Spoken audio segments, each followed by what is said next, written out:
Perfecto. Bien, bueno, buenas tardes para todos. En la clase del día de hoy las vamos a enfocar a lo que son alimentos funcionales y nutracéuticos. Seguramente todos han escuchado estas dos palabras y las relacionan y tienen una idea a qué nos estamos refiriendo. Sabemos bien que son cosas diferentes, pero muchas veces generan confusión. ¿Hasta dónde es un alimento funcional y hasta dónde es un nutracéutico? Por lo cual vamos a entrar a ver un poco lo que son las definiciones. Vamos a apagar acá la cámara, así no molesto. Bien. Vamos a entrar primero en lo que son las definiciones de alimentos funcionales. La idea es que ustedes me hagan algunas preguntas en el medio, así podemos hacer la clase un poco más didáctica y podemos no aburrirnos. La definición, no existe una definición única de alimentos funcionales, debido a que no ha llegado a un consenso, sino que diferentes organismos han postulado diferentes definiciones para este término. Por ejemplo, lo que es el Instituto de Tecnología de Alimentos de Estados Unidos, el Institute of Food Technology, propusieron que alimentos funcionales es un alimento o ingrediente alimentario que proveen un beneficio a la salud más allá de la nutrición para el público objetivo. A su vez, lo que es otro organismo, International Food Information Council, propuso que alimentos funcionales son alimentos o componentes dietarios que pueden proveer un beneficio a la salud más allá de la nutrición básica y que pueden participar en reducir o minimizar el riesgo de padecer alguna enfermedad y otras condiciones de salud. Y después tenemos otra definición que es de la Comisión Europea, en la cual postularon que es un alimento que afecta beneficiosamente una o más funciones en el cuerpo, más allá de efectos nutricionales benéficos, de una manera que es relevante tanto a un mejoramiento en el estado de salud y bienestar, como en la reducción del riesgo de padecer enfermedades. Es parte de un patrón de alimentación normal, no es una pastilla, ni una cápsula, ni ninguna forma de suplemento alimenticio. En esta definición están bien diferenciando la definición de alimento funcional de lo que puede ser un suplemento alimenticio o un nutracéutico.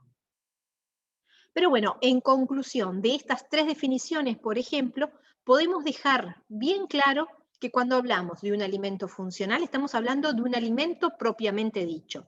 Y eso es lo que lo va a hacer diferente a un nutracéutico. Cuando hablamos de alimento funcional, es un alimento que para tener una función de mejora de salud o reducir del riesgo de una enfermedad, es consumido de forma habitual como es consumido ese alimento. Por ejemplo, ahí podemos estar hablando de un alimento, una leche, pero una leche que está fortificada o enriquecida con calcio puede tener un efecto directo en lo que es la prevención de una enfermedad asociada a ese contenido de calcio que tiene, ¿no? Entonces, ahí estamos hablando de un alimento que es consumido en una cantidad habitual y va a tener un efecto beneficioso para la salud. Hasta ahora vamos claro, ¿no? Van entendiendo la definición. Vamos entonces ahora a ver la diferencia entre alimento funcional, nutracéutico y alimento medicinal. El término nutracéutico, entonces, se va a referir a cualquier componente bioactivo que otorga un beneficio a la salud, comúnmente bajo la forma de un suplemento. Puede ser una pastilla, un polvo, pero no es un alimento. Entonces, ahí estamos mencionando un compuesto, un componente bioactivo. Ese componente bioactivo tiene en común, es el mismo componente bioactivo que le estábamos hablando en un alimento funcional. Entonces, el término alimento funcional no tiene una definición, como yo les decía, que esté consensuadamente, no está regularizada, pero sino que es una definición que es muy amplia, pero lo que sí sabemos es que esas propiedades o ese efecto que tiene el alimento funcional está asociado a un compuesto bioactivo. Y ese compuesto bioactivo es el mismo que puede tener un efecto sobre la salud en un nutracéutico. En el alimento vamos a incorporar ese bioactivo en un alimento para consumirlo. El calcio lo vamos a incorporar en la leche para que tenga un efecto beneficioso. En tanto, si se transforma en un nutracéutico, ese calcio lo vamos a estar consumiendo como un polvo o como una pastilla. Entonces ahí vamos viendo la diferencia. Siempre hacen mención a un componente bioactivo que va a tener un efecto sobre la salud, pero puede estar en forma de un alimento o puede estar en forma de un suplemento o un nutracéutico, que es lo que nos estamos refiriendo en esto. Y si vamos a ver qué es lo que se diferencia, porque ahí también aparecen los medicamentos, que los medicamentos van a tener una acción terapéutica. Y bueno, el medicamento como tal, estamos hablando de un componente o un compuesto que va a tener una función terapéutica, puede ser fruto de un proceso de síntesis. A la vez, ese medicamento también puede tener un efecto preventivo. Pero por el lado, uniendo lo que es un alimento funcional con un medicamento, pueden entrar los nutracéuticos, que tienen acción preventiva y también pueden tener una acción terapéutica, debido a que un polvo o una pastilla con calcio va a tener una acción terapéutica. Y la ventaja que tenemos es que cuando estamos hablando de alimentos funcionales, vamos a cambiar acá.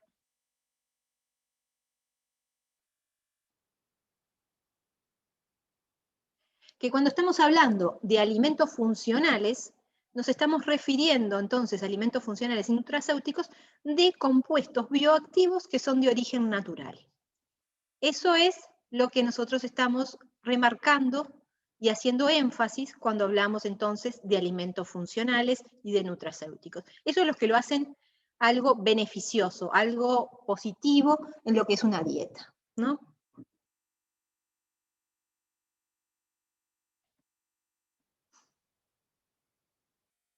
Dentro de los alimentos funcionales podemos tener diferentes categorías. Podemos hablar de alimentos convencionales que contienen compuestos naturales bioactivos, alimentos modificados que contienen compuestos bioactivos debido al enriquecimiento o que contengan ingredientes alimentarios bioactivos. Entonces, a ver si entendieron. Cuando hablamos de alimentos convencionales que contienen compuestos naturales bioactivos, ¿a qué nos estaríamos refiriendo? ¿Qué se les ocurre?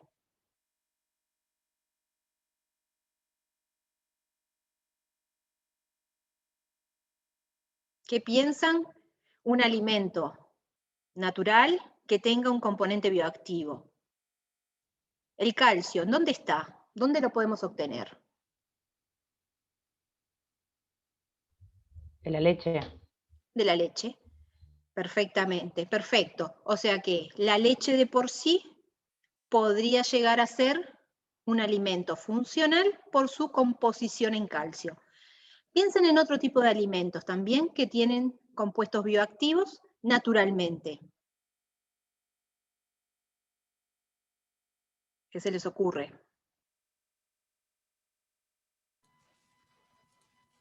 Gustavo en el chat dice brócoli. Brócoli, el brócoli, sí. ¿Qué tiene el brócoli? ¿Qué componente bioactivo podría tener el brócoli?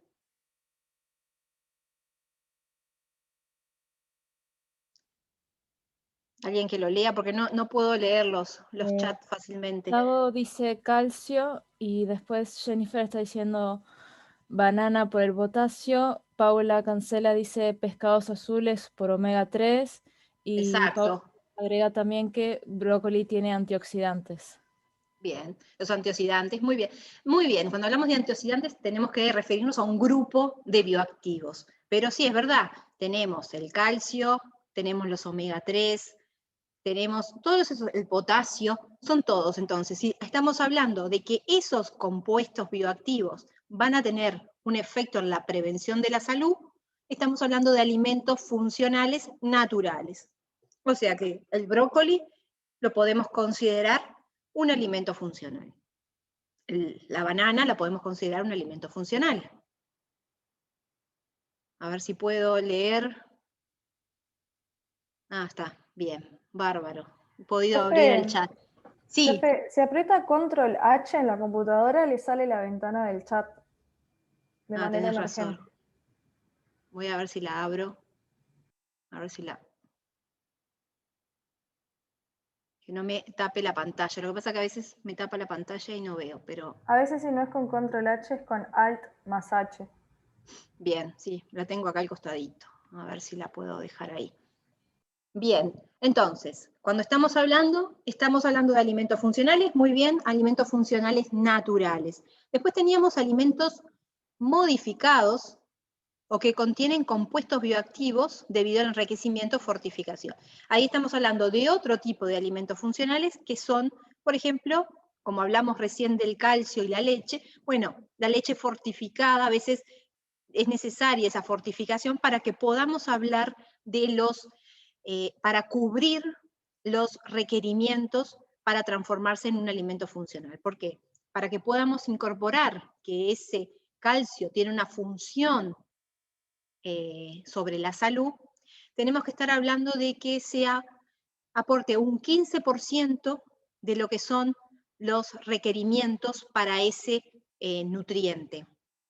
Para el caso del calcio, estamos hablando que los requerimientos andan alrededor de 800 miligramos, entonces cuando queremos hablar de una leche para que tenga un efecto funcional por su presencia de calcio, tenemos que estar hablando de una concentración de 120 miligramos. Y la leche como tal no tiene esa concentración, tiene un poco menos de esa concentración de calcio. Entonces, para que pueda ser un alimento funcional, ahí estamos hablando de alimentos fortificados, entonces ahí estamos diciendo de que tiene que haber sufrido un proceso de fortificación para hablar de un alimento funcional de la leche. Pero bueno, pero para el caso del brócoli o para el caso del potasio, estamos en concentración del potasio en la banana, estamos hablando de que son alimentos naturales que tienen compuestos bioactivos y se pueden denominar funcionales. Una pregunta. Después, ¿sí? ¿Las harinas entrarían en esta categoría? Las harinas que están fortificadas con ácido fólico y hierro. Sí. Sí, también. Ahí va. También las podemos encontrar dentro de la categoría de alimentos funcionales. Y lo mismo con la leche que tiene agregado de omega 3, ¿verdad? Exacto, también. Sí, sí, sí. Ahora después vamos a ver algunos ejemplos de algunos de estos casos, hablando bien de las concentraciones y si pueden ser denominados alimentos funcionales por ese componente o por otro componente que esté presente.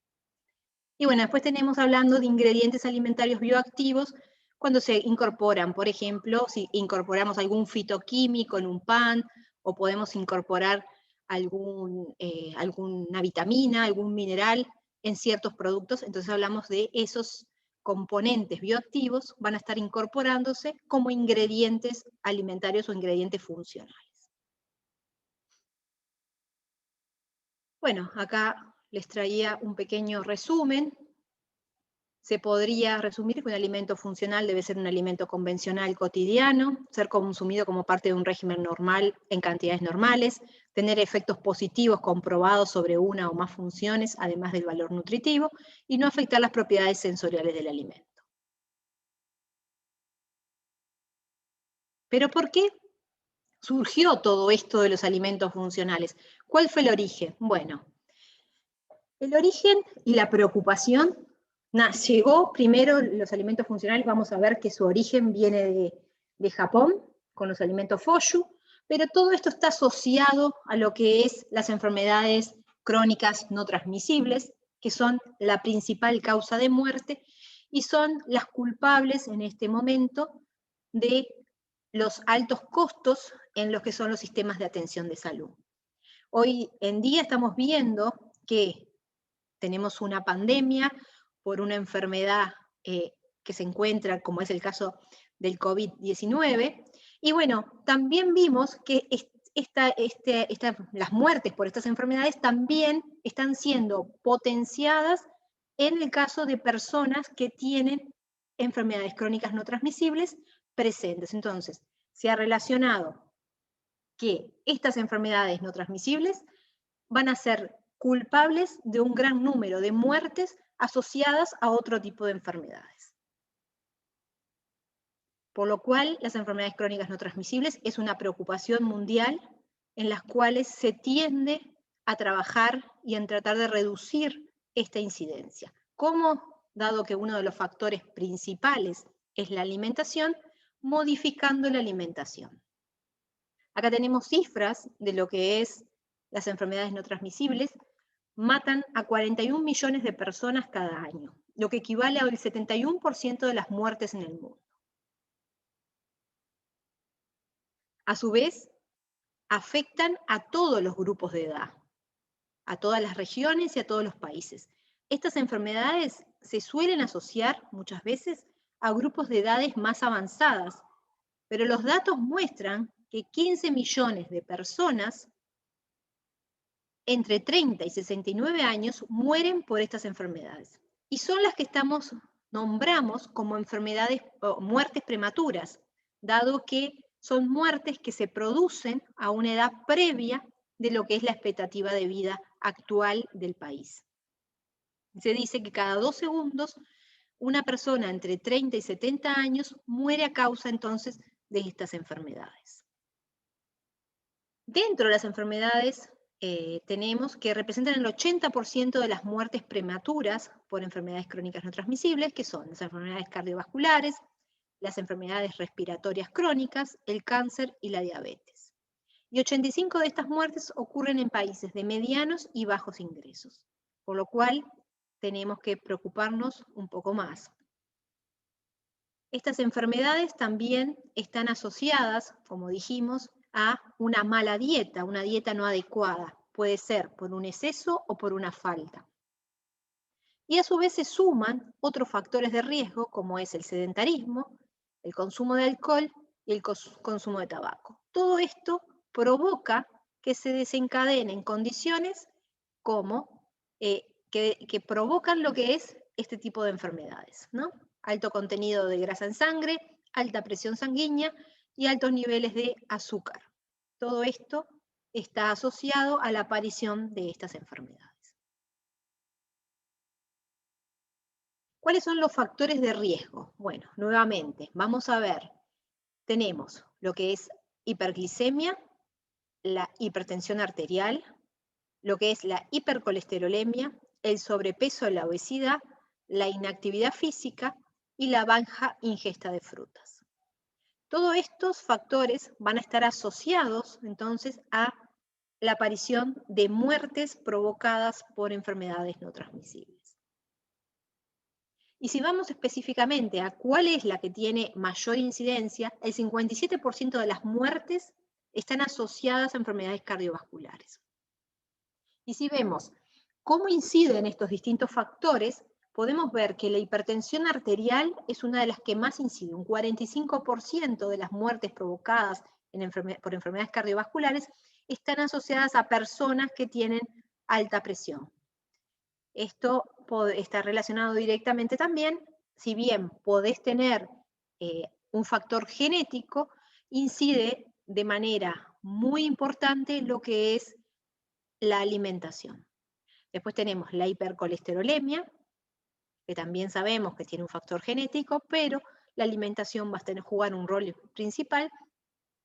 Luego vemos lo que es la inactividad física, y si bien vemos que tiene una menor incidencia, la baja ingesta de frutas se ha visto como un factor a controlar y a promover el consumo de frutas. Por eso es que la Organización Mundial de la Salud en los últimos años está promoviendo lo que es el consumo de al menos 5 frutas diarias, dado que, como habíamos visto recién, las frutas son alimentos funcionales porque aportan muchos de los bioactivos que podrían tener un efecto directo en la reducción de estos problemas. Y acá vemos cómo incide la hipertensión arterial y vemos que 1 de cada 3 adultos sufre de hipertensión, 1 de cada 3 adultos con hipertensión desconoce su enfermedad y 1 de cada 3 adultos que se está tratando por hipertensión no logra mantener su presión bajo el valor de 140 de presión sistólica y 90 de presión diastólica. Esto es lo que hablamos de personas hipertensas. .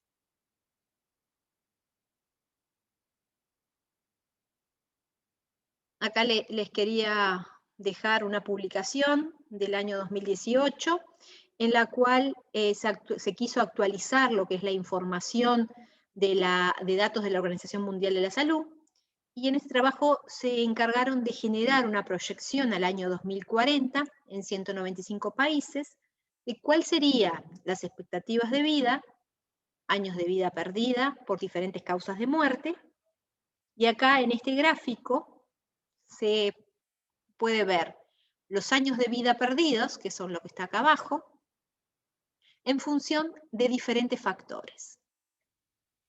El que incide de mayor forma en lo que es la pérdida de años de vida, es el aumento entonces de la presión arterial.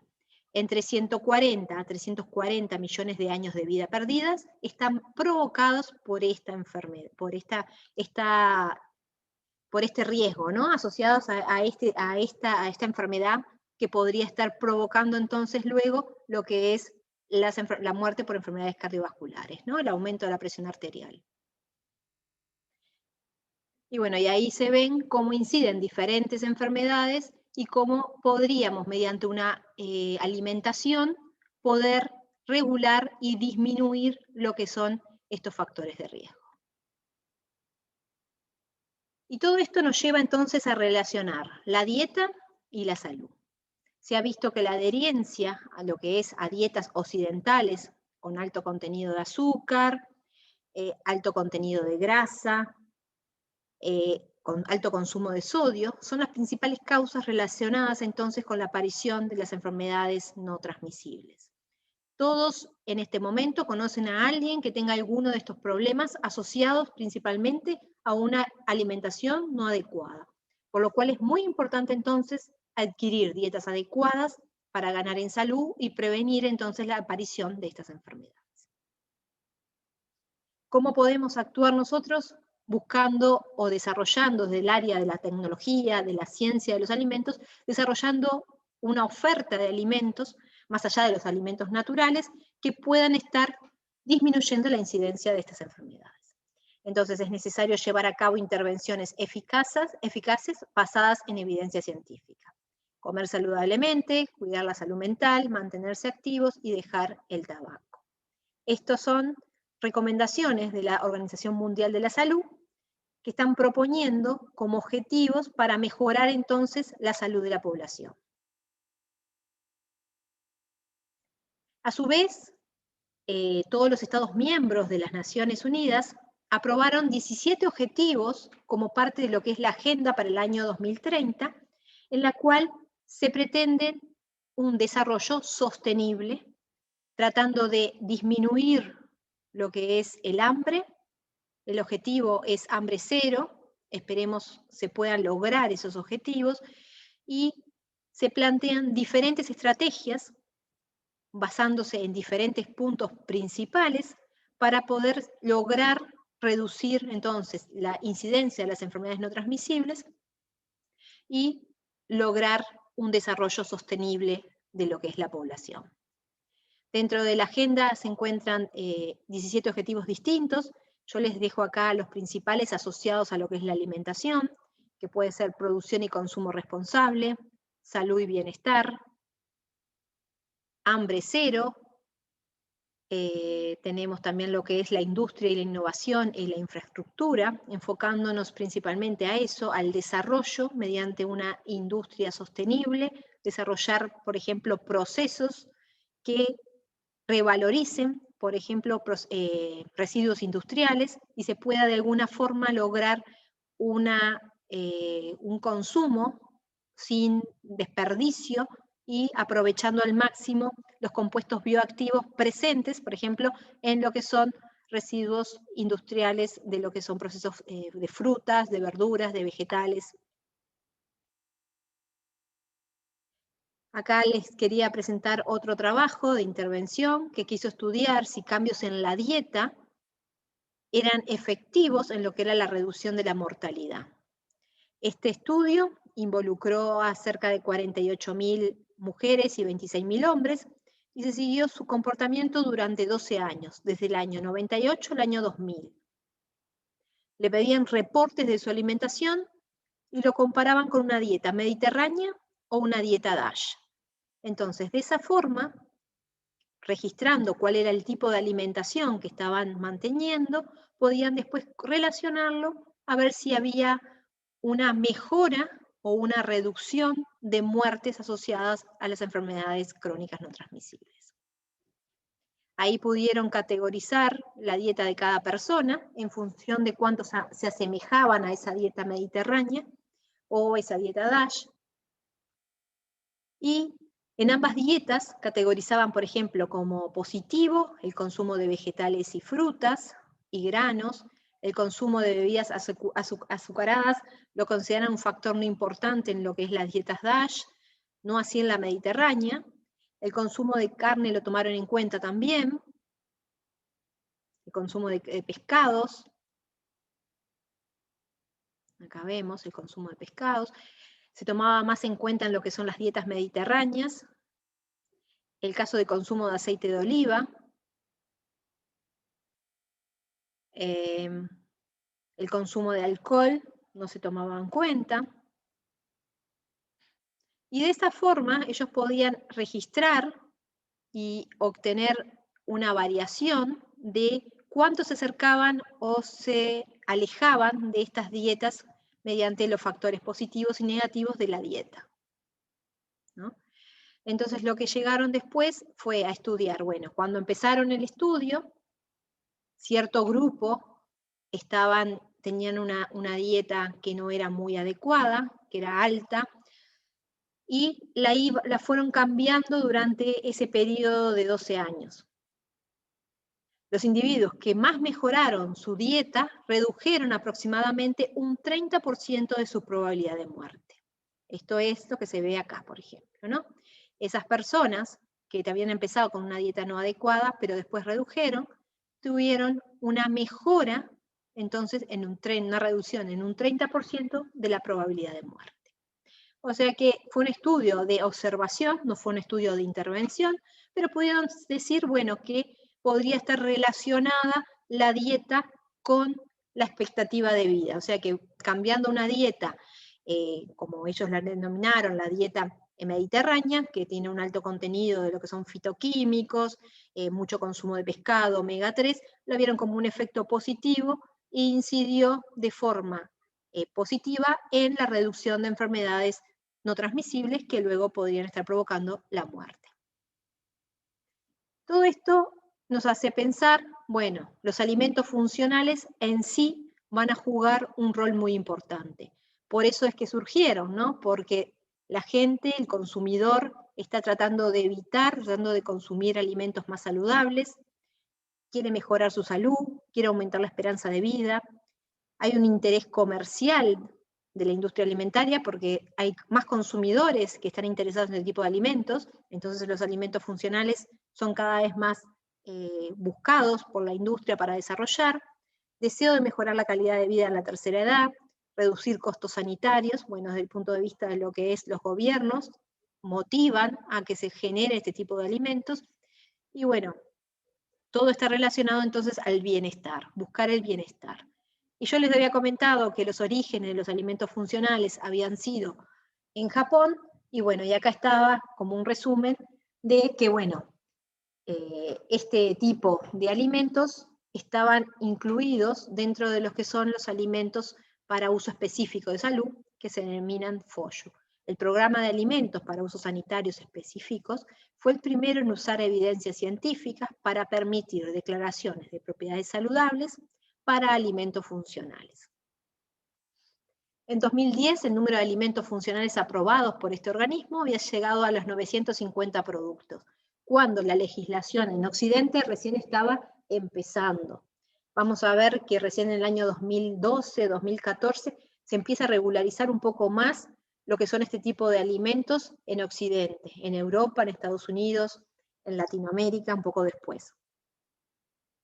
Pero en Japón, ya en el año 2010, tenían procesos muy, muy estrictos para poder incorporar una alegación de salud a los distintos alimentos. Bueno, el poder incorporar el logo de un alimento FOSHU era un estudio que tenías que presentar toda la documentación probatoria basada en evidencia científica de que el alimento tenía el compuesto bioactivo en concentraciones adecuadas para que tuvieran una función sobre la salud. Y dentro de los efectos sobre la salud que más se habían encontrado y se habían desarrollado alimentos, estaban asociados a lo que es la salud gastrointestinal. Después también, debido a la incidencia de la presión sanguínea, alimentos que redujeran la presión sanguínea también fueron desarrollados y puestos en el mercado de Japón. Luego tenemos que también reduce la glicemia, que reduce la grasa corporal y el colesterol. Y acá podemos ver que dentro de los alimentos funcionales van a existir 4 categorías de claims que los fabricantes van a poder utilizar para comunicar la información a los consumidores, y tenemos lo que son declaraciones de función y declaraciones de salud. En esta última categoría se van a permitir alegaciones para 6 enfermedades, que son dermatitis, riesgo de cáncer, enfermedades cardiovasculares, funciones cognitivas, diabetes e hipertensión. Y acá tenemos, las declaraciones de propiedades funcionales van a ser, esto es lo que vamos a estar aplicando en lo que es la reglamentación nacional. Hablamos de declaración de propiedad funcional, que son las que afirman o sugieren que existe una relación entre el nutriente contenido en el alimento y la salud. Y acá el ejemplo más clásico es el calcio puede contribuir entonces a fortalecer los huesos. Entonces es una declaración de funcionalidad. Después tenemos otro que es la declaración de propiedad saludable. Son las que van a vincular el consumo de un alimento que contenga uno o más componentes que favorezcan la reducción del riesgo de padecer alguna enfermedad. Entonces acá vamos a ver cómo reducimos el riesgo de algún tipo de enfermedad. Por ejemplo, las enfermedades cardiovasculares. ¿Quiénes pueden estar teniendo un efecto en la reducción de estas enfermedades? Por ejemplo, los fitoesteroles. Los fitoesteroles contribuyen a reducir entonces el nivel de colesterol en sangre y de esa forma disminuyen el riesgo de padecer enfermedades cardiovasculares. Entonces ahí estamos hablando de 2 ejemplos de bioactivos que si se encuentran en la concentración adecuada en el alimento, ese alimento va a poder incorporar este tipo de alegación o de claim, como quieran decirlo. Y dentro de la reglamentación nacional podemos hablar de productos fortificados, como habíamos hablado hoy, que son nutrientes adicionados. Por ejemplo, las leches fortificadas con calcio o jugos fortificados con vitaminas, dado de que por sí el alimento tiene ese nutriente, ¿no? Después hablamos de productos enriquecidos, es cuando el alimento no contiene ese nutriente. Entonces estamos hablando de un bioactivo que le vamos a incorporar a un alimento que no tendría normalmente esa presencia. Y ahí está el ejemplo del omega 3. Acá tenemos un flan que tiene omega 3. ¿Por qué? Porque el huevo que se está utilizando es con omega 3 debido a la alimentación que tuvo el animal. Entonces de esa forma estamos incorporando omega 3 a un producto que normalmente no tendría. Y después estamos hablando de lo que son productos modificados, en los cuales se ha eliminado, reducido o reemplazado un componente con un efecto negativo. Entonces acá podemos hablar de sustitución de grasas saturadas por grasas insaturadas, por ejemplo, o también pueden ser productos mejorados, cuando un alimento al cual uno de los componentes ha sido mejorado de forma tan natural a través de condiciones, por ejemplo, de crecimientos especiales, o la manipulación genética, o algo. Hola, ¿me están escuchando? ¿Sí? Porque me saltó un mensaje. Sí, se está escuchando. Perfecto. Bien, entonces, desde el punto de vista de lo que es la regulación en Uruguay, también es importante que hay muchos de los bioactivos están incluidos en lo que son las normas o la reglamentación de fortificado o enriquecido, lo que son las normas Mercosur. Pero sucede a veces que puede ser que cierto compuesto bioactivo que queramos incorporar una alegación de salud no se encuentre en la lista del reglamento Mercosur. Entonces, en esos casos, en Uruguay se permite utilizar tablas de claims aprobados internacionalmente, como puede ser la FDA, la EXA o Anvisa. Entonces, en esos casos que no tengamos un referente nacional o Mercosur, podemos recurrir a lo que es la normativa internacional. En el caso del EPA y el DHA, existe reglamentación nacional, en la cual habla de que el consumo de este tipo de ácidos grasos omega 3 actúan a nivel de una regulación y mantienen una dieta saludable. Acá tenemos acá la EPSA, que habla de cuál es la concentración en que el EPA y el DHA deben estar presentes para poder cumplir una función y un efecto sobre el funcionamiento normal del corazón.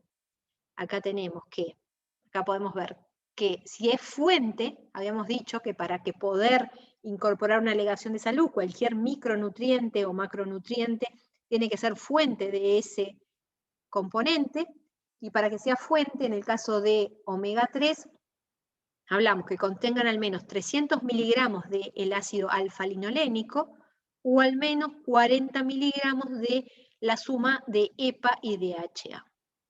Esto es por porción o por 100 gramos de producto. Si cumple con este límite, ya podemos estar asociando esa presencia de EPA y DHA que contribuyen al funcionamiento normal del corazón.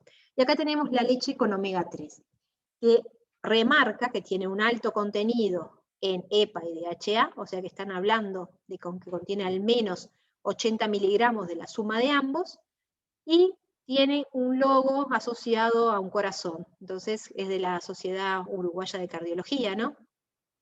Que lo que hacen es basarse en esta reglamentación y podrían contribuir al funcionamiento normal del corazón.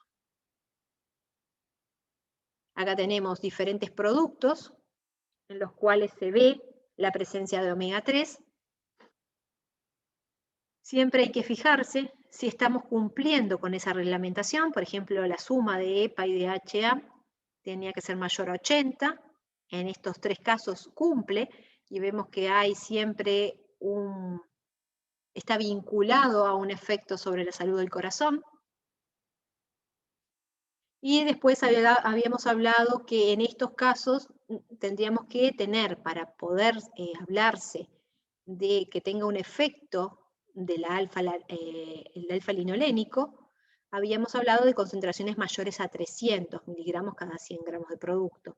En estos casos no llegan a esos valores, por lo cual no podrían estar incorporando una alegación de salud. Pueden decir que tienen omega 3, pero no es ni fuente ni puede estar asociado a una salud cardiovascular.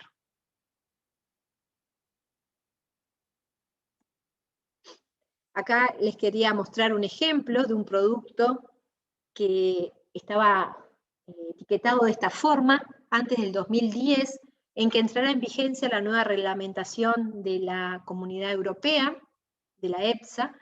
Respecto a las alegaciones de salud, había cambios relacionados en las etiquetas y en propagandas, debido a que algunas solicitudes no habían sido aprobadas. Por ejemplo, en este producto, que se informa que es omega 3 y está relacionado, vieron que dice acá, corazón sano. ¿Qué es lo que sucede en este caso? Bueno, habíamos dicho que para que tenga esa función de corazón sano, ¿quién era el que estaba asociado con la salud del corazón? Era el EPA y el DHA. Genial, acá estamos hablando que EPA y DHA tiene mayor de 80 miligramos, pero no es omega 3 como tal, sino que tienen que aclarar que es EPA y DHA que van a tener un efecto sobre la salud del corazón, ¿no? Entonces, esto y a su vez dice que regula el colesterol. Esta es otra incorporación de una alegación que no sería correcta. Entonces, el cambio que tuvieron que hacer luego de ese cambio en la normativa y aumentar los controles, tuvieron que incorporar EPA y DHA, que ahí sí, el EPA y el DHA de este costado ponían, contribuyen al funcionamiento normal del corazón. Pero no era directamente como hacían al principio, que ponían corazón sano y toda esa información asociada en general al omega 3, sino que tenían que aclarar quiénes eran el componente bioactivo que estaba asociado a ese comportamiento. Por lo cual, los cambios que hubieron en los últimos años ha llevado a un control más estricto en lo que es todo lo que es la incorporación de alegaciones de salud. Otro ejemplo es el calcio. Otro de los bioactivos importantes que contribuyen, sabemos que tienen múltiples funciones, entre ellas es importante en el desarrollo del sistema óseo, pero también contribuyen a lo que es la coagulación sanguínea, contribuyen al funcionamiento normal de los músculos, contribuyen sobre lo que son las enzimas digestivas, pero para que puedan cumplir con todas estas funciones, lo principal es que tienen que tener una cierta concentración presente en el producto. Y ahí es cuando les comentaba que hablábamos de calcio, que para poder tener una función asociada a esa presencia de calcio como un alimento funcional, deben tener un 15% de los valores de referencias de nutrientes especificados en el punto 1, que estaba acá, que son 800 miligramos. Entonces, para poder ser un alimento funcional y poder incorporar esas alegaciones asociadas al calcio, tiene que tener 120 miligramos de calcio por cada 100 gramos de productos, como pueden ser bebidas, o en porciones también, 120 miligramos de calcio por 100 gramos de una porción.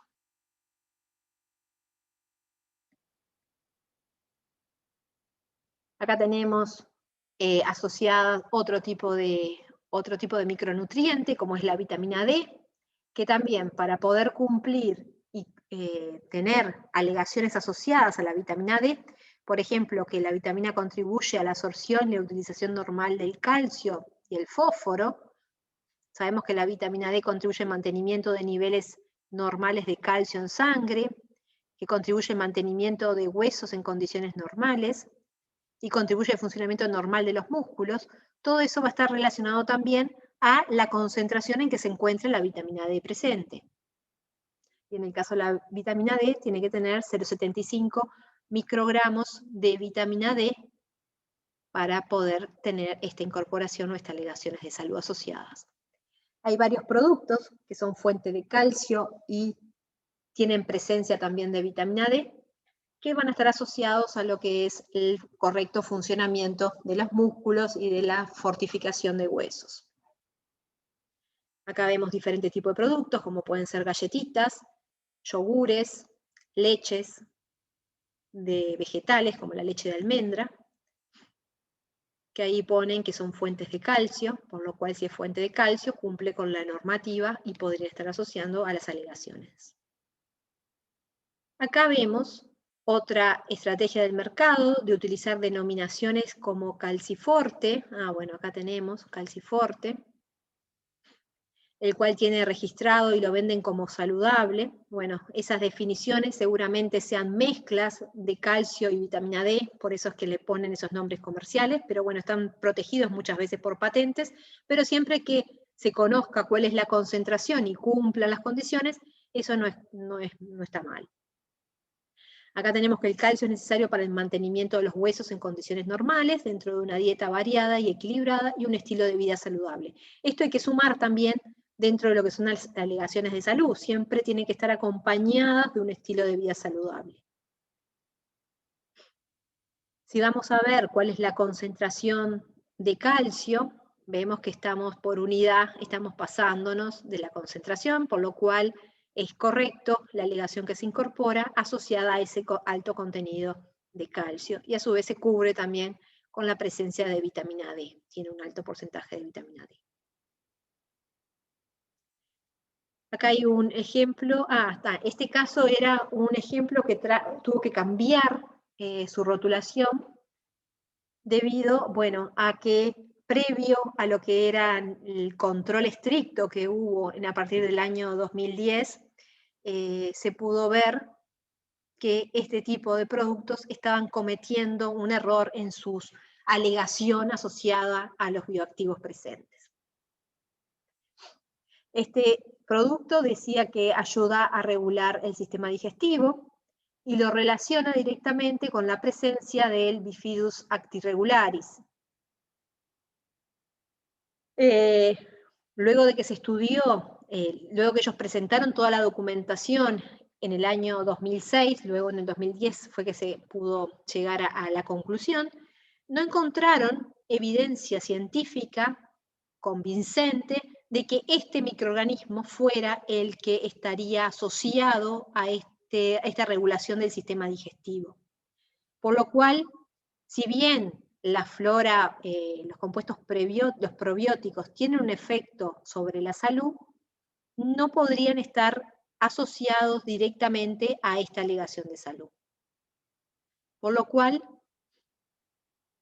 sabemos, bueno, lo de los probióticos que yo les comenté, que sabemos que los cultivos vivos del yogur o de la leche fermentada mejoran la digestión de lactosa del producto en las personas con problemas para digerir la lactosa. Estos serían personas específicas que tienen problemas para digerir la lactosa, no es para todo el mundo, sino que las personas que no tienen problema no aportaría un gran beneficio. Los microorganismos vivos sabemos que tienen un efecto a nivel del colon, del crecimiento de la flora bacteriana, pero no hay un efecto probado que tengan una respuesta directa entre ese tipo de microorganismo y el efecto sobre el comportamiento del sistema digestivo. Por lo cual, en este producto tuvieron que aclarar el efecto del cultivo vivo de yogur sobre las personas, específicamente para las personas que tenían problemas con digerir la lactosa, o sea que no era para todo el mundo el efecto positivo, pero desde el punto de vista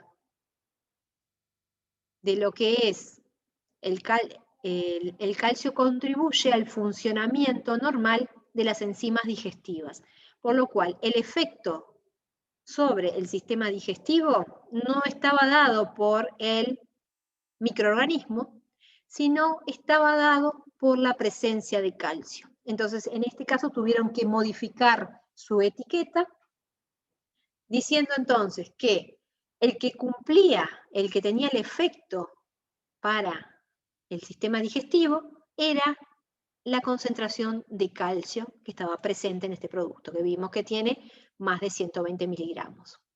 Entonces, de ahí se concluye de que este producto realmente va a tener una función sobre el sistema digestivo, pero no iba a estar asociado al prebiótico, sino va a estar asociado a la presencia de calcio.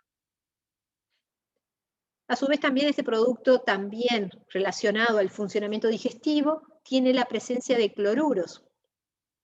Los cloruros en este producto están en una concentración que están por encima del 15% de lo que es las recomendaciones diarias, y el cloruro como tal contribuye a una digestión normal mediante la producción de ácido clorhídrico en el estómago.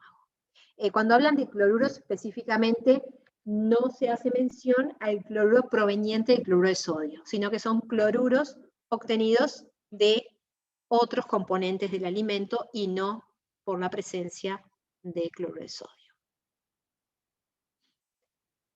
Otro alimento funcional que también que sigue en el mercado y que está muy relacionado a lo que es las defensas y mejora de la flora intestinal, es este producto que lo deben haber visto en el mercado nacional, que hay variantes que están asociados al LK6 Immunit. Bueno, este es un producto patentado por Danone, y bueno, ellos relacionaban a este microorganismo con la ayuda sobre las defensas y mejora de la flora intestinal. Y bueno, de vuelta pasó lo mismo. Tuvieron que presentar la documentación probatoria de relacionar este microorganismo con todos esos efectos positivos y no lograron probar ese efecto. Lo que sí llegaron es que la leche fermentada que contiene el probiótico Lactobacillus casei, en simbiosis con el yogur, disminuye la presencia de toxinas Clostridium difficile en el intestino de las personas mayores. La presencia de toxinas de Clostridium difficile está asociada con la incidencia de diarrea aguda. Por lo cual, en personas que han estado consumiendo antibióticos, que tengan su sistema inmune deteriorado, podrían estar ayudándolo. Y por el otro lado, bueno, podría estar también actuando sobre personas que han estado sufriendo diarreas agudas, entonces en ese caso podría estar actuando este microorganismo. Esa es las funciones y las alegaciones de salud que sí se asociaron con este microorganismo. Pero a su vez, este producto, para que podamos estar hablando de que aumenta el sistema de defensa, hay otros micronutrientes que están presentes en concentraciones adecuadas para poder sí hablar del sistema de defensa de este yogur. ¿Y quién es? Es la vitamina B6. En el caso de la vitamina B6, tenemos alegaciones asociadas a que la vitamina B6 contribuye a la función psicológica normal, contribuye a la formación normal de glóbulos rojos, contribuye al funcionamiento normal del sistema inmune, ayuda a disminuir el cansancio y la fatiga y ayuda a regular la actividad hormonal. Por lo cual, el que está principalmente asociado a todo ese marketing que hay alrededor de este producto es la presencia de la vitamina B6. Por lo cual es verdad que el producto va a tener un efecto sobre el sistema inmune. A su vez también tiene vitamina D, que va a contribuir también al funcionamiento normal del sistema inmunitario. Entonces, entre la vitamina B6 y la vitamina D es que vamos a estar hablando de un producto que tiene un efecto sobre el sistema inmune. Y así es como los nuevos envases de los productos empezaron a incluir, entonces, contienen vitamina B6 y D que ayudan a las defensas. Y a su vez contienen el microorganismo, el Casei Danone, que es el que ellos estaban desarrollando y querían darle todas esas propiedades bioactivas. Por lo cual, esto nos está dando la pauta de que es la regulación de alimentos funcionales está haciendo o ha venido en crecimiento, cada vez se está controlando más este tipo de productos, lo cual es bueno, dado que nos da la garantía a los consumidores de que la información que se está dando en los envases es correcta. Por el otro lado, lleva a lo que es la investigación, a tratar de buscar o desarrollar nuevos productos con diferentes tipos de bioactivos, pero siempre buscando después la base científica para probar ese efecto. En un tiempo, en el 2006, por ahí, 2008, en el 2008 se presentó esta documentación en la cual se quería relacionar a ciertos péptidos con efectos sobre la presión arterial, para lo cual se presentó toda la documentación que existía hasta el momento, en la cual relacionaban la presencia de estos péptidos. Estos péptidos son obtenidos a partir de la hidrólisis de proteínas lácteas, y luego de esa hidrólisis por procesos fermentativos o hidrólisis dirigidas, se obtienen estos péptidos. Estos péptidos, luego de investigar, se había llegado de que podían reducir la presión arterial.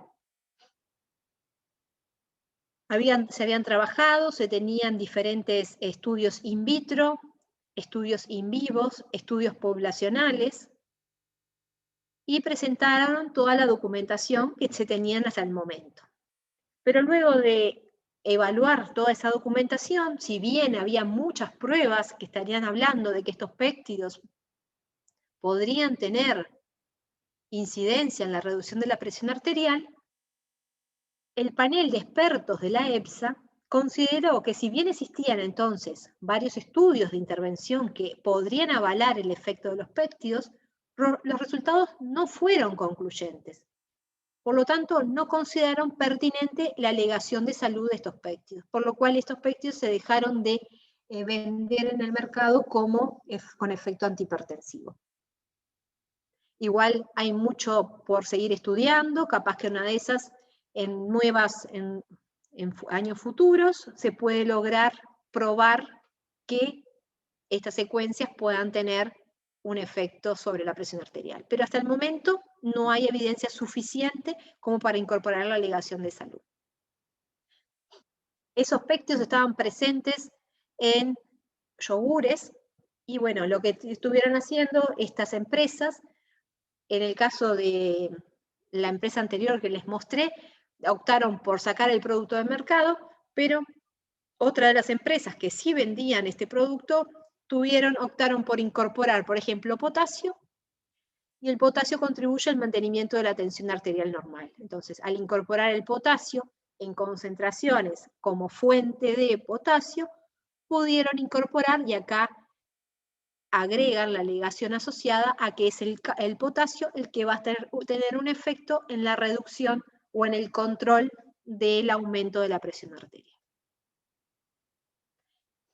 En conclusión, a todo lo que les quería contar es eso, que últimamente está siendo muy estudiado toda la documentación, que si bien existan evidencias científicas, estudios de intervención, tiene que ser bien seguro el efecto y poder relacionarlo de forma directa y que no hayan casos de ambigüedad, estudios que puedan ser contradictorios o puedan haber casos en que pueda llevar a que no es así. Entonces, en esos casos, los paneles de expertos optan por no darle la alegación a ese bioactivo. Y bueno, entonces, lo principal sabemos que son los bioactivos. Por eso es que en este caso, lo que quería pasar a hablar es de quiénes son los compuestos bioactivos que pueden estar presentes en los alimentos funcionales. Y ahí podemos hablar de lo que son compuestos fenólicos, lípidos bioactivos, los lípidos bioactivos, como hemos hablado, que podemos hablar del EPA, el DHA, los omega 3, esteroles, como el fitoesterol, las vitaminas, los péptidos, como el caso del ejemplo último que les mencioné, la presencia de probióticos y prebióticos, la fibra alimentaria y los minerales. Y si vamos en primer lugar a lo que son compuestos fenólicos, los compuestos fenólicos podemos hablar de compuestos que tienen en común el grupo fenol. Existe una gran cantidad de compuestos fenólicos que pueden ser de ácidos hidrocinámicos a flavonoides, pasando por estructuras más complejas. Pero bueno, lo que tienen en particular es que, por ejemplo, los polifenoles son los más comunes en la dieta, aportan beneficios con respecto a el cáncer, la salud cerebral, el sistema inmunológico. Los que están presentes en la soja y uvas disminuyen, por ejemplo, la presión arterial y la concentración lipídica en el plasma. Acá podemos ver dos estructuras de flavonoides, como por ejemplo la quercetina o la catequina. Las catequinas, por ejemplo, están presentes en lo que es el té. La quercetina puede estar presente en lo que es cebolla, en lo que son frutos rojos, en arándanos, en uvas.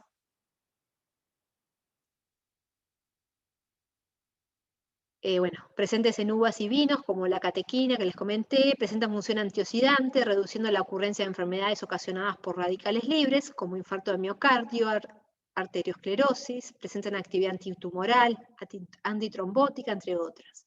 Después tenemos otro compuesto, otro flavonoide, como es el resveratrol, que es uno de los principales que se encuentran en uvas y vinos, también se puede encontrar en nueces, y es un componente que protege de enfermedades coronarias, tiene su efecto antioxidante cuando está presente en plasma humana, por lo cual es un potente antioxidante natural. Luego tenemos, dentro de los compuestos fenólicos, tenemos los colorantes y los antioxidantes, tenemos como son las antocianinas, los carotenoides, las batalainas, que son sustancias colorantes que presentan además propiedades antioxidantes y farmacológicas.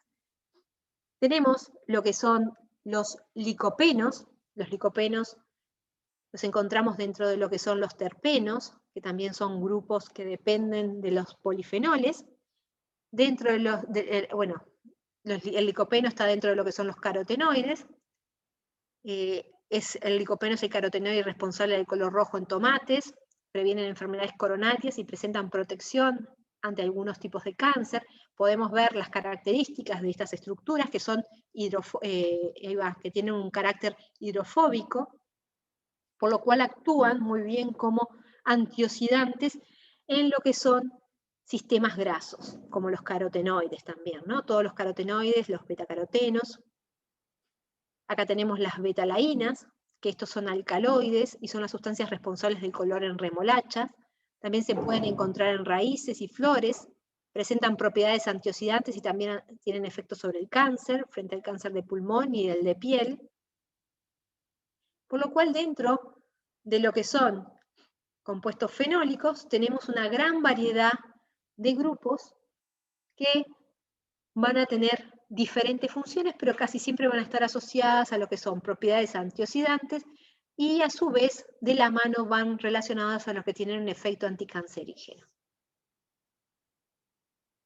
Después tenemos otro tipo de compuestos bioactivos, como son los péptidos. Como les comenté, los péptidos derivan de proteínas que se encuentran, por ejemplo, inactivas. Estas secuencias se encuentran inactivas en la proteína, pero mediante un proceso de hidrólisis, que puede ser una hidrólisis durante la digestión, puede ser un proceso de fermentación cuando se elabora un producto fermentado, un yogur, un queso, se liberan y al liberarse pueden demostrar o presentar una actividad bioactiva. Se ha visto principalmente que los péptidos presentan efecto antihipertensivo, por eso era que en ese producto, en ese yogur, se estaba hablando de ese tripéptido que tenía función antihipertensiva, porque se había encontrado que como tal ese tripéptido presentaba, pero claro, cuando después se iba a incorporar en el yogur y hacer estudios de intervención, ese efecto se veía disminuido. Pero bueno, lo que es importante es remarcar que, bueno, que estos péptidos pueden presentar diferente tipo de funcionalidad.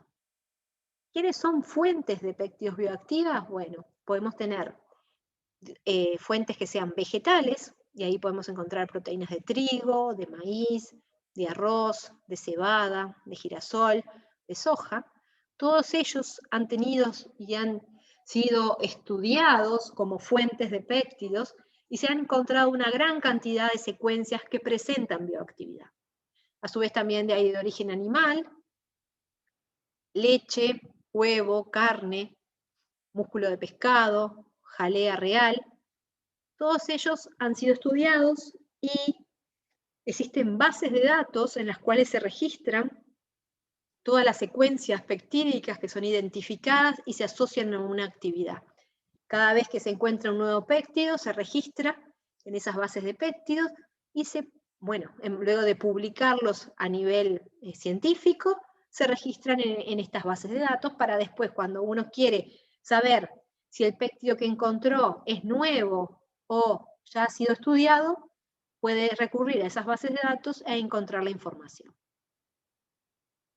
Como les comentaba, estos péptidos pueden ser obtenidos a nivel mediante un tratamiento con enzimas,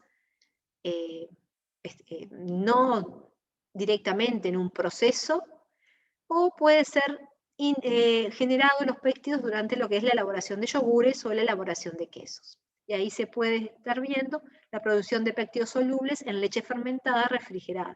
A medida que pasan los días en que se está guardando este producto, se ve cómo aumenta la generación de péptidos.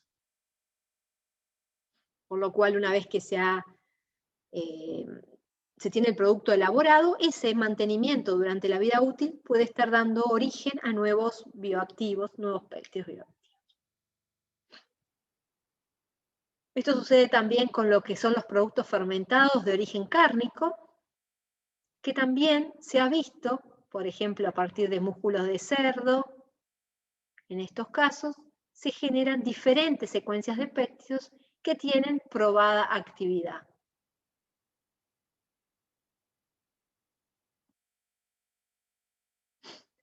Y bueno, estos péptidos también se pueden generar, como les dije, a través de lo que es la digestión. O sea que nosotros tomamos un cierto alimento y durante la digestión se pueden estar generando los péptidos que después van a cumplir una función en nuestro organismo. Por eso a veces hay estudios que se realizan en base a cierto producto y se hacen estudios de intervención en humanos o estudios en animales. De esa forma se puede saber si esos péptidos que se están generando durante la digestión llegan a lo que es la sangre y se biodistribuyen en el resto del organismo y cumplen una función. Acá están las bases de datos que les comentaba, en la cual se registran, y acá se encuentran cuáles son las secuencias y en qué productos o cuál ha sido la fuente de esos péptidos, y bueno, y se registra con qué actividad. Dentro de las actividades que se han asociado a estos péptidos tenemos propiedades opioides, antihipertensivas, antitumorales, antimicrobianas, inmunomoduladoras, antioxidantes, antitrombóticas, entre otras. Pero vemos cómo la actividad antihipertensiva, antimicrobiana y antioxidante ha sido de las más estudiadas. Después tenemos lo que son los probióticos, que eso mencionamos, los microorganismos vivos, que administrados en cantidades adecuadas van a otorgar un beneficio a la salud del huésped. Y bueno, ahí tenemos cuáles son los requisitos que deben cumplir para poder ser un microorganismo probiótico, que tiene que ser totalmente seguro para el huésped, tienen que resistir a los jugos gástricos y secreciones pancreáticas, debe tener adhesión a células epiteliales, debe cumplir actividad antimicrobiana, debe inhibir la adhesión de bacterias patógenas, evaluar su resistencia a antibióticos, tolerancia a aditivos alimentarios, ser estables en la matriz alimentaria. O sea que esos son los requisitos que deben cumplir para poder ser considerados probióticos. A su vez tenemos diferentes géneros, como hablamos hoy, que pueden ser Bifidobacterium, pueden ser Lactobacillus. Los mecanismos de acción podrían ser capaces de modular las defensas del huésped. Algunos de los microorganismos que se han estudiado y se han presentado pruebas no han logrado llegar a poder acreditarle esa defensa del huésped. Los probióticos también pueden tener un efecto directo sobre otros microorganismos, incluidos los patógenos.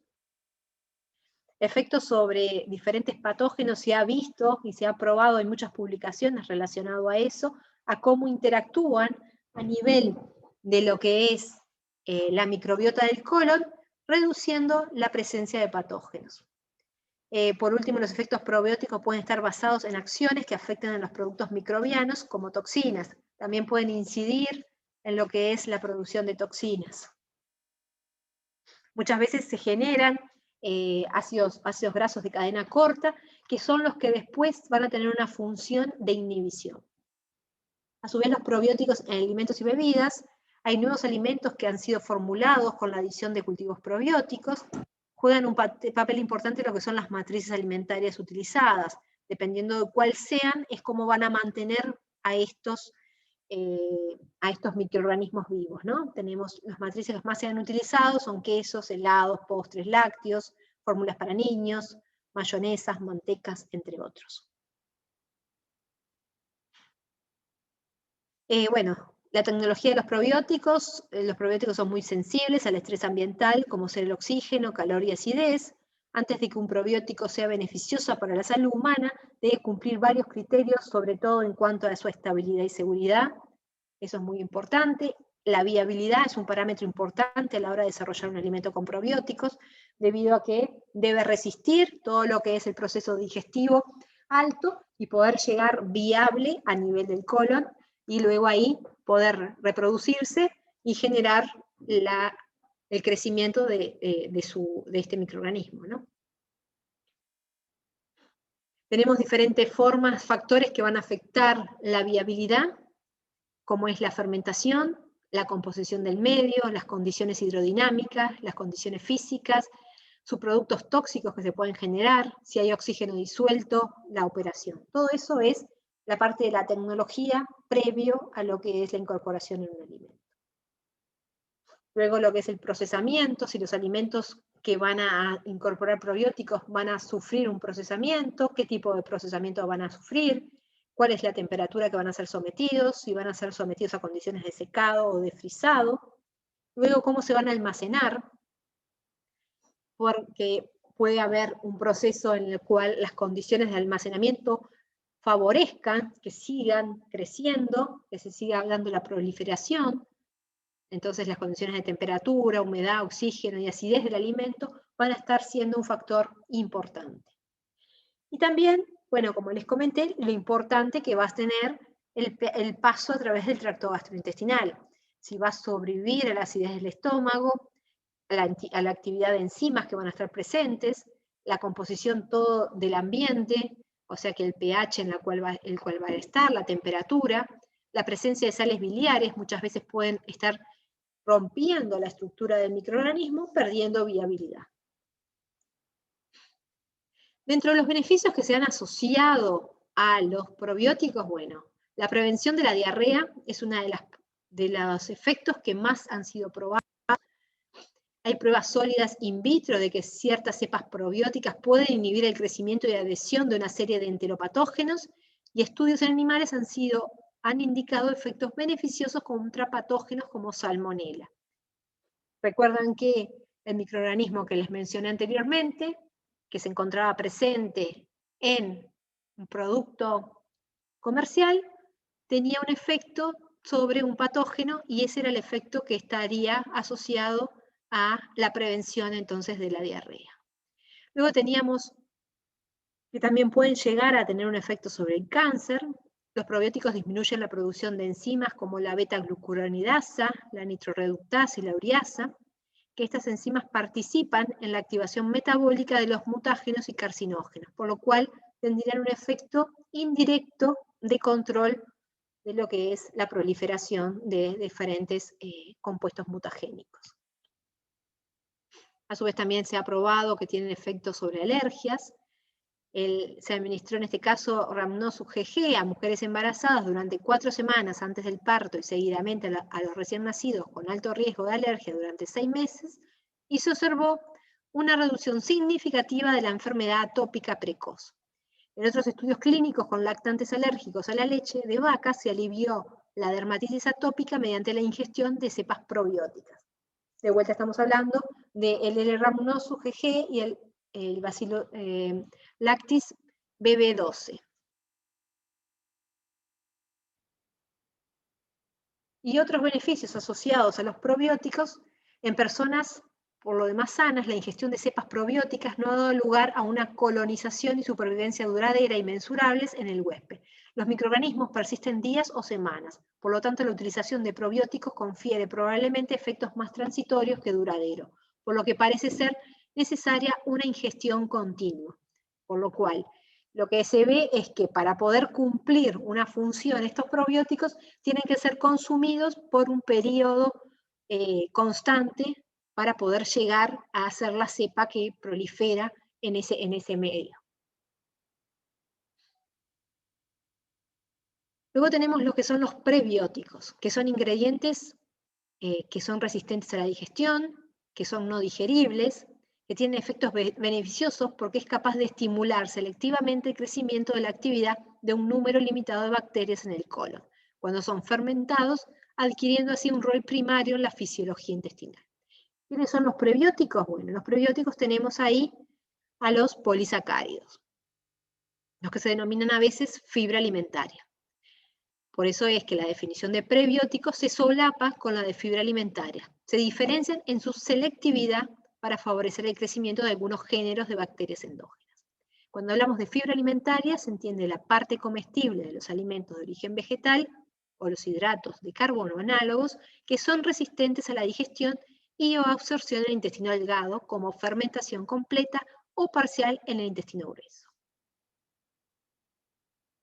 Cuando hablamos de prebióticos, hablamos de los carbohidratos no digeribles, que se pueden considerar como prebióticos si cumplen con lo siguiente: que sean resistentes a la acidez gástrica y enzimas mamíferas, que sean susceptibles a la fermentación por parte de bacterias del intestino, y que tengan la capacidad de mejorar la viabilidad y o actividad de los microorganismos beneficiosos. Dentro de los prebióticos más conocidos tenemos la inulina, que son polímeros lineales de fructosa, tenemos los fructooligosacáridos y tenemos los galactooligosacáridos. Todos estos son de los prebióticos comúnmente utilizados a nivel del desarrollo de alimentos. ¿Cuáles son las fuentes? Bueno, las distintas fuentes vegetales también se pueden generar a partir de producción microbiológica o síntesis enzimática o degradación enzimática de polisacáridos. Ahí vemos, por ejemplo, la fuente de FOS son espárragos, remolachas, miel, plátano, cebada. La fuente de GOS es la leche humana y las vacunas. Y la fuente de inulina es la chicoria y la alcachofa. Seguimos viendo que dentro de sus funciones son sustratos selectivos para un número limitado de probióticos. Los probióticos son estimulados a crecer y producir ácidos grasos de cadena corta, y de esta manera se altera la microbiota del colon hacia una composición más saludable. O sea que la presencia de los prebióticos va a favorecer el crecimiento de los microorganismos, y a su vez estos microorganismos favorecen el crecimiento de diferentes metabolitos, como es el caso de los ácidos grasos de cadena corta.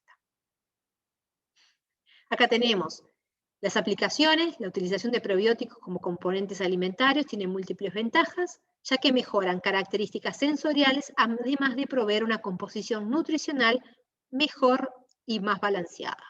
Otorgan frescura, por ejemplo, en snack y cereales, prolongando así su vida útil. Su solubilidad permite la incorporación de fibras en sistemas líquidos como bebidas, productos lácteos y aderezos.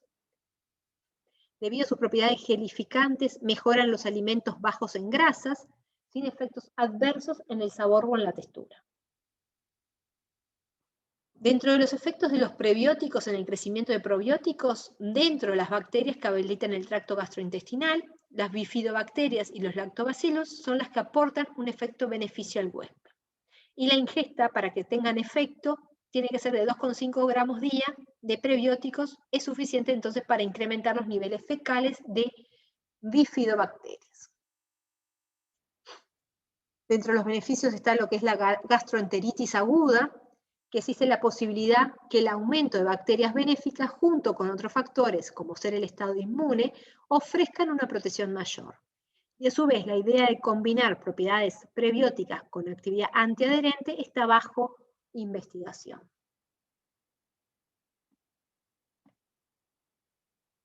Otro beneficio de los prebióticos es la reducción del riesgo de padecer cáncer. La actividad de enzimas genotóxicas disminuye al administrar prebióticos, y un aumento en los niveles del butirato reduce el riesgo de padecer cáncer. El butirato es la mayor fuente energética de los colonocitos y ayuda a mantener un epitelio saludable. Bueno, el butirato es uno de los metabolitos generados entonces por los colonocitos. A su vez también favorecen la absorción de minerales.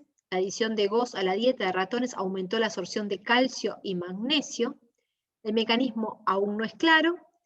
En humanos, 15 gramos días de FOS o 40 gramos días de inulina aumentan la absorción aparente de calcio. También la absorción de magnesio aumentó al ingerir FOS, y la ingesta de prebióticos parece prevenir la mal absorción del hierro y producir anemia. Entonces, ¿no? Estudios en animales muestran que los ácidos grasos de cadena corta, producto de la fermentación, parecen aumentar la absorción de hierro en el colon, por lo cual, desde el punto de vista del crecimiento de los probióticos en el tracto, a nivel del colon, están favoreciendo entonces la absorción de minerales a nivel de colon. A su vez tienen efecto en la regulación lipídica, El consumo de FOS parece reducir el contenido lipídico en sangre, aparentemente se debe a la inhibición de una enzima lipogénica en el hígado debido a la acción del propionato producido por la fermentación de los prebióticos en el intestino. Todo esto se va a ir dando por el proceso de fermentación a nivel del intestino. Y otro de los beneficios que se ha encontrado es asociada a la diabetes. Parece que existe evidencias que las fibras solubles contribuyen a la reducción de glucosa sérica e insulina postprandial. Aumentan la viscosidad, retrasando la liberación de glucosa, disminuyendo su biodisponibilidad. Entonces, inhiben la actividad de la amilasa. La inulina y los FOS son buenos formadores de gel, lo que influye entonces en la absorción de nutrientes, disminuyendo el tránsito en el intestino delgado. Todo eso entonces va a estar provocando un enlentecimiento de lo que es a través del tránsito, del tránsito por el intestino. Lo que va a hacer es que ciertas enzimas que actúan en lo que es la hidrólisis o en la absorción de azúcares se van a ver inhibidas, como es el caso de las amilasas, y a su vez van a reducir los niveles de glucosa por esto, porque se va a disminuir la absorción. En resumen, los prebióticos tienen un efecto beneficioso en la salud humana, ofrecen una amplia posibilidad de incorporación en alimentos comunes. Su principal rol es ser sustracto de bacterias probióticas y así mejorar el sistema inmune y gastrointestinal, y se necesitan más estudios para confirmar los beneficios que presentan para humanos. Por lo cual, hay muchos estudios que están todavía iniciando desde el punto de vista de estudios de intervención, por lo cual no se ha podido asignar a muchos de los prebióticos una alegación probada que refleje esas propiedades. ¿Qué sucede? Hemos hablado de los diferentes bioactivos que pueden estar incorporándose en los alimentos funcionales, lo cual harían a que ese alimento pueda ser considerado un alimento funcional, ¿no? Si nosotros estamos diciendo, bueno, incorporé 120 miligramos de calcio, entonces este alimento es funcional. Pero cuando se agrega, si llega ese valor de 120 miligramos de calcio, es porque hay estudios probados de no solamente de que esté presente en esa concentración, sino que es la concentración necesaria que va a llegar a sangre para cumplir una función.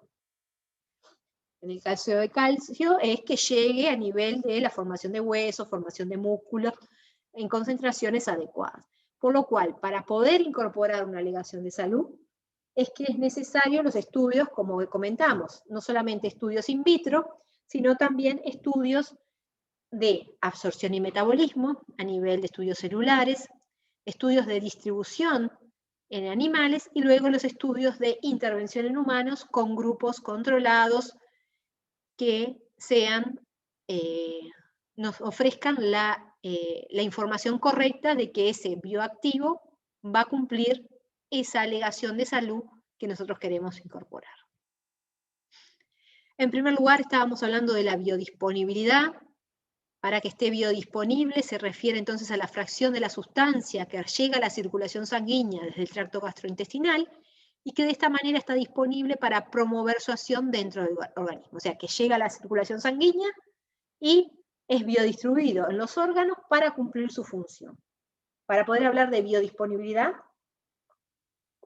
debemos hablar de bioaccesibilidad y debemos hablar de bioactividad. ¿Qué es la bioaccesibilidad? Bueno, cuando hablamos de bioaccesibilidad, hablamos de la cantidad de un constituyente alimenticio que está presente en el intestino como consecuencia de la liberación desde la matriz de un alimento, pero excluye la absorción, asimilación a través del tejido epitelial y el metabolismo presistémico. O sea que estamos hablando de que solo la bioaccesibilidad es cuando llega a nivel del intestino y está disponible en el intestino para ser absorbido. Para eso, lo que se hace es trabajar con modelos de simulación digestiva, como es el modelo estandarizado InfoGES, en el cual se trabaja con modelos estáticos de simulación que simulan lo que pasa en boca, en estómago e intestino. Se somete a un cierto compuesto bioactivo en una concentración determinada a las condiciones tanto de condiciones de pH, condiciones de tiempo, condiciones de temperatura, presencia de enzimas y de sales que puedan estar actuando a nivel del intestino, del estómago y de la boca. Y de esa forma, luego de ser sometidos a este proceso, se hace un estudio de evaluación de la concentración y se hacen estudios mediante HPLC para ver si hubieron cambios en el compuesto bioactivo.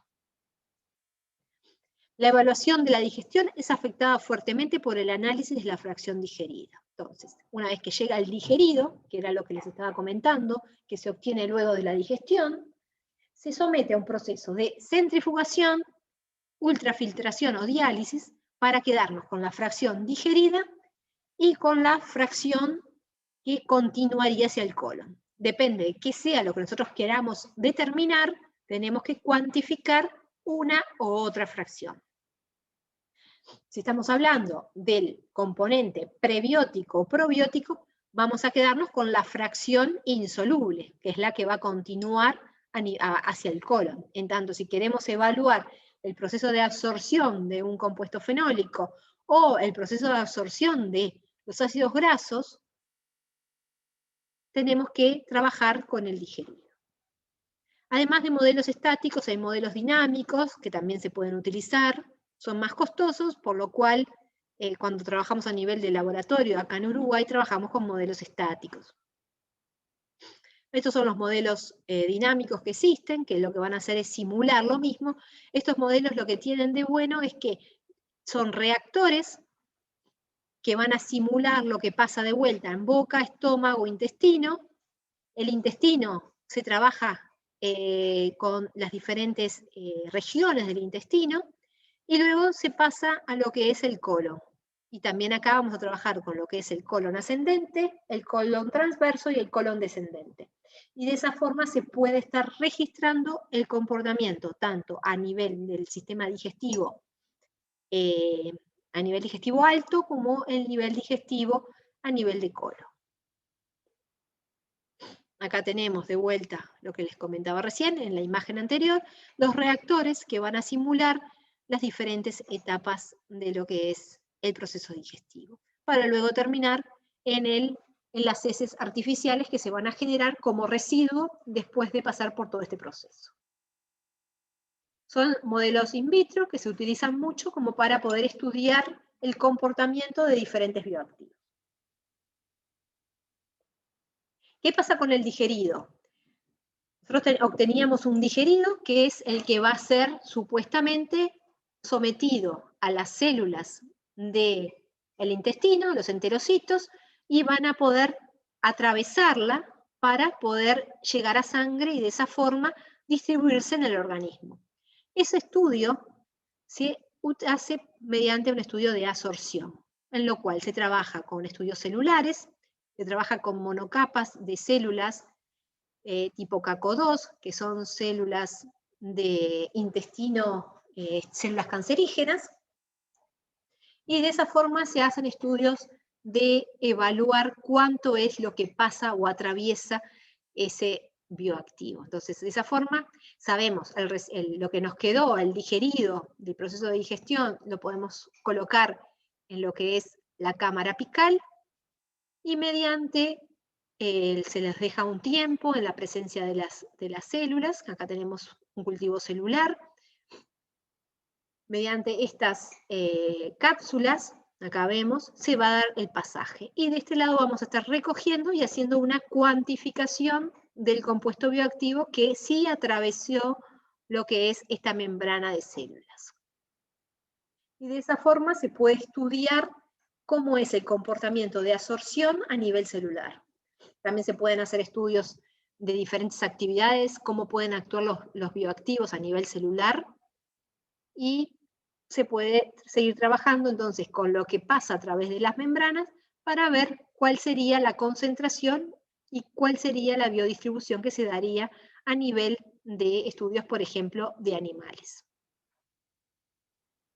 Acá, un estudio que se suele realizar para poder evaluar a los distintos bioactivos son estudios de biodistribución, en los cuales se trabaja con animales, experimentación, principalmente se trabaja con ratones o ratas, también se puede trabajar con conejos, y lo que se suele hacer es suministrarle, mediante una sonda nasofaringia, el bioactivo, se lo deja en la boca del estómago, y se estudia a ver cuál es la biodistribución después en el organismo. Dado que todos los protocolos deben ser estandarizados y controlados, en Uruguay se cuenta con un comité de ética de experimentación animal, que lo que se trata es de garantizar la seguridad de los animales, tratar de trabajar con el mínimo número de animales, en la forma más adecuada posible para que los animales no sufran. Muchas veces se trabaja con radiomarcados, con radioisótopos, para poder marcar al compuesto bioactivo y después poder hacer un seguimiento en el organismo. Acá tenemos imágenes mediante gamma cámaras de lo que son la biodistribución en ratas de, este caso era una biodistribución de compuestos de péptidos bioactivos. Entonces, primero se evaluaba qué pasaba en estómago y duodeno, y después se veía qué era lo que pasaba con el extremo del intestino delgado. También al finalizar el estudio se le hace, mediante anestesia se logra matar al animal y se hace el análisis de todos sus músculos, órganos, para poder hacer una cuantificación donde es que se está dando y concentrando la mayor cantidad del bioactivo, a ver si hay una buena biodistribución o no. A su vez, como se puede hacer análisis de biodistribución, también se pueden hacer mediante análisis en sangre, y se pueden medir diferentes biomarcadores. Por ejemplo, si queríamos evaluar actividad antioxidante, diferentes biomarcadores de estrés oxidativo que se pueden seguir para poder evaluar si hay una buena distribución de determinados fitoquímicos que tengan una función antioxidante, y de esa forma se puede evaluar el comportamiento mediante estudios en animales, previo a lo que va a ser el pasaje a estudios de intervención. En el caso de estudios en humanos, se trabaja siempre con estudios aleatorizados controlados. Los estudios tienen que ser con una gran cantidad de pacientes. Hay veces que no se cuenta con eso, muchos de los estudios incluyen poca cantidad de pacientes, como es en este trabajo, en el cual se presentaron 19 pacientes, 19 y 17, se trabajaron con diferentes pacientes, que unos recibieron lo que es un alimento con un bioactivo y otros recibieron un placebo. Estos son estudios que se realizan en la cual se puede estar evaluando a ver cómo se comporta cada una de esas personas a la presencia del bioactivo que se le está incorporando. Y luego se hacen determinación de lo que es, como se quería evaluar la presencia, si tenían efecto sobre la presión arterial, se medía la presión arterial, pero también se podía estar midiendo en marcadores como en suero sanguíneo o en orina, por ejemplo, indicadores de actividad antioxidante. Mediante estos estudios de intervención se logra entonces poder llegar a tener resultados positivos para poder seguir trabajando en el desarrollo de un nuevo alimento funcional. Bueno, por acá terminé. ¿Tienen alguna pregunta? Fui un poco rápido, perdón, pero bueno, si tienen preguntas, les dejo igual mi correo electrónico, si quieren luego preguntar. ¿Quedó claro? Sí, claro. Bueno, genial. O sea que dejo de compartir y dejo de grabar. Les va a quedar